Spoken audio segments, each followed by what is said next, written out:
The dominance of the financial stocks grows on the ASX, making it more difficult for investors. Australia's new Governor-General is sworn in, and Joe Biden attempts to recover from last week's dreadful presidential debate. Welcome to Fear and Greed, daily business news for people who make their own decisions. It is Tuesday, the 2nd of July, 2024. I'm Michael Thompson, and good morning, Sean Aylmer. Good morning, Michael.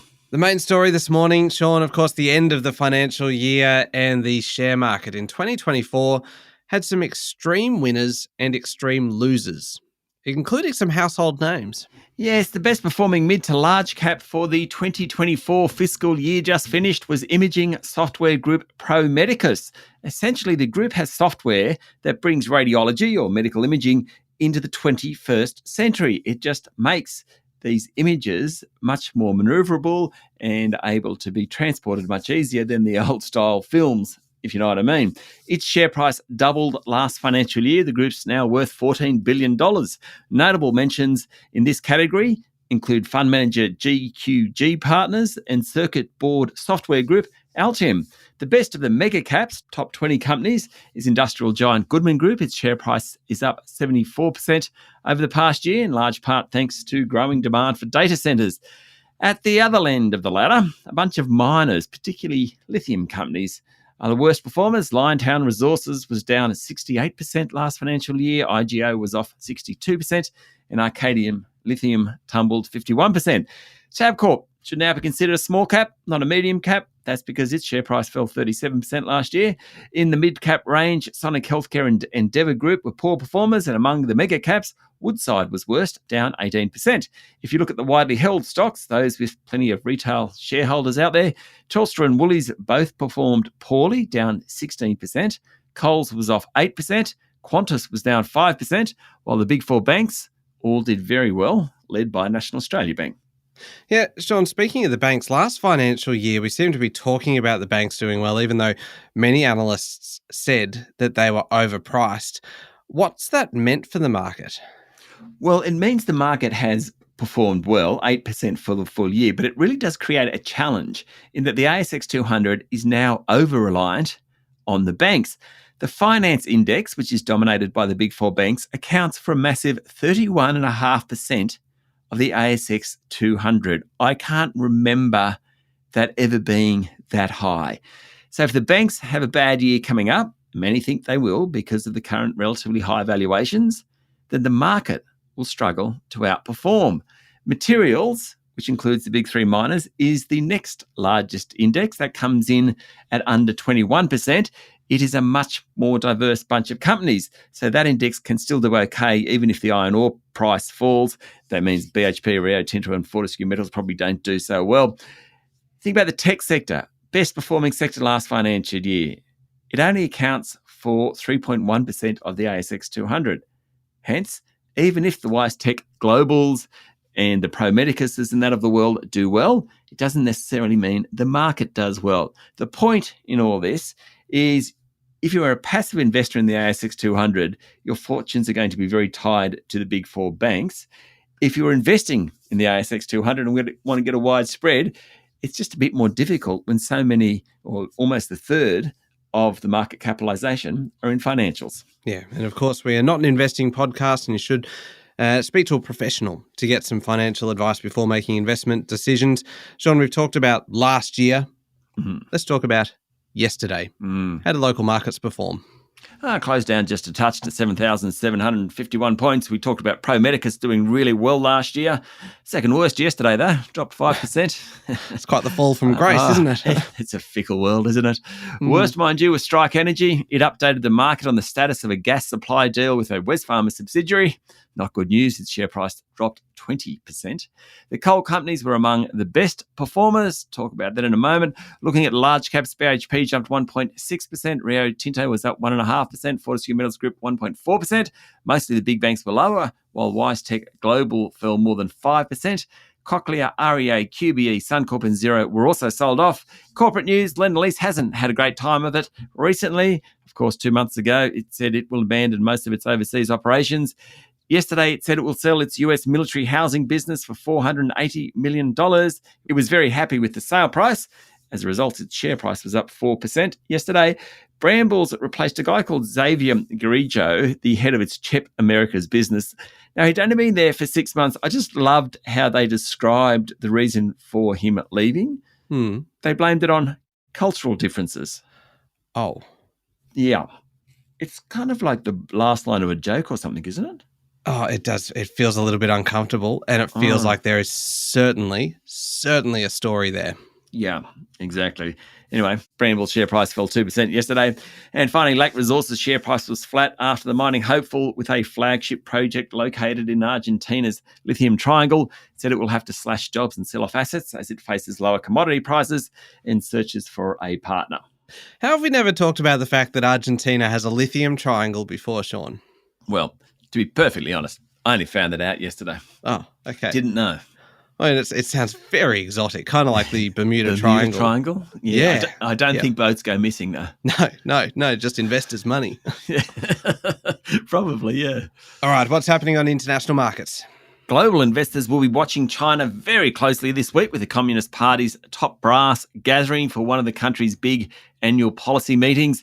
Basically covers everything from technology to land reform and taxation. The third plenum gathers 400 government leaders with the goal of steering politics and the economy. It comes as the latest measure of manufacturing in China suggests that sector is at a 3-year high. Good news for Australian exporters. Oil prices have been fairly flat over the weekend, trading around the $85 a barrel mark. Gold's down a touch, trading around $23.20 an ounce. And the Aussie dollar finished at 66.6 US cents. Sean, we have plenty to cover. We'll be back in a moment with the rest of the day's business news.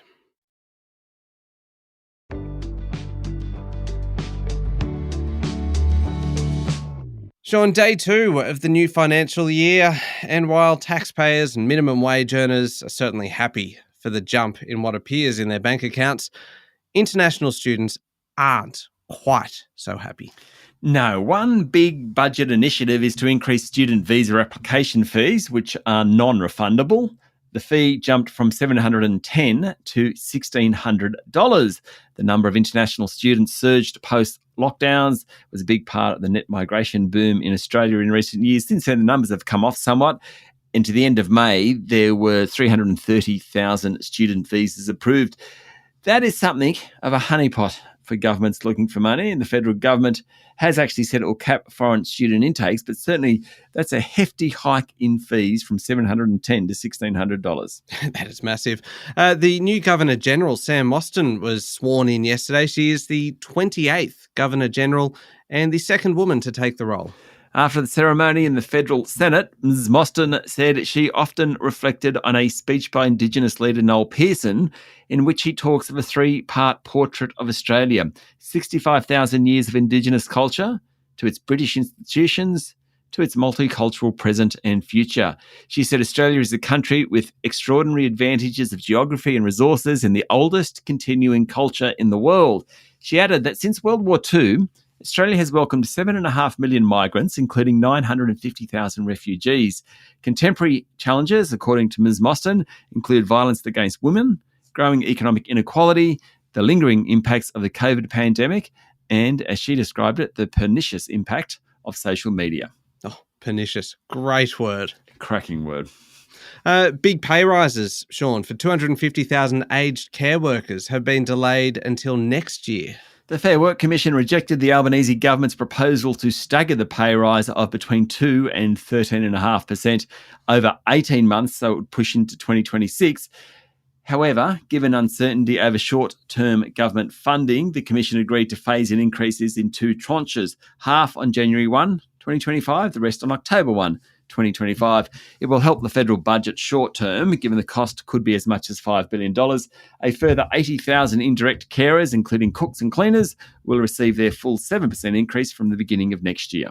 Now, how about this next one, Sean? A fire at Anglo-American's biggest metallurgical coal project in Australia has halted production, with the miner saying that it may take several months just for the blaze to actually be extinguished. Is that quite amazing?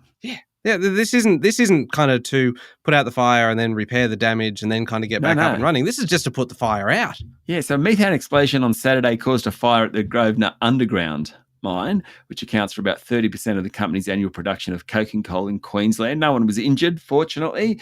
The company said specialist teams are working to extinguish the underground fire. That's why it's so difficult, because it's underground. It's actually hard to get to. Anglo-American, of course, has had plenty on its plate, having knocked back a $75 billion takeover offer from BHP in May. There are several companies that seemingly benefited from the explosion, and that was all the other Queensland coal groups. Coronado Global Resources, its share price jumped 9%. Whitehaven, Stanmore, their share prices all surged as well. Anyway, looks like it's going to be months out of action, this particular facility, because of this underground fire.